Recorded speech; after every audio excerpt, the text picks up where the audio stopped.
Je gère avec mon associée Vanessa une agence de communication qui s'appelle Banque Communication, qui est installée sur la Côte d'Opale. Notre activité principale est d'accompagner les clients dans leur stratégie et la création de supports de communication.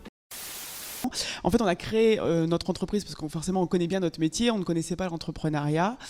Donc on a créé un modèle économique sur le modèle des agences classiques, c'est-à-dire création et fabrication de supports de communication.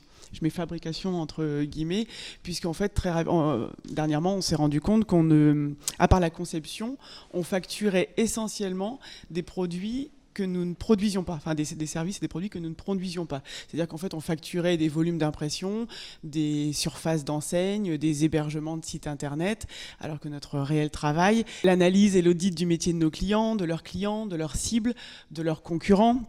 Il y a tout un travail de pédagogie de la communication, un travail d'accompagnement à l'usage, et toutes ces choses-là n'étaient pas ni facturées, ni valorisées, ni facturées.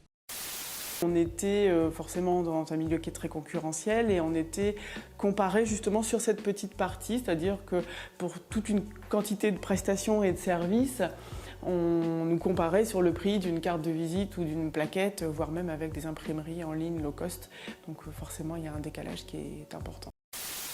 On était arrivé avec mon associé à un niveau d'épuisement à la tâche, la course au volume. Enfin vraiment, c'est notre santé qui a été le déclic pour rentrer dans le parcours. On a dit là, il y a un truc qui ne va pas.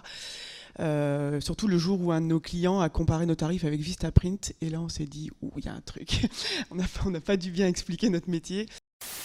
Notre problématique principale était essentiellement la santé des dirigeantes. Clairement, on s'épuisait à la tâche. On voulait faire de beaux supports, on voulait faire des supports efficaces, on voulait accompagner nos clients, on voulait les conseiller, voire même les materner. Et on s'est rendu compte qu'on faisait tout ça d'activité et qu'on facturait ça. Donc forcément, au bout d'un moment, ça a ses limites sur notre santé.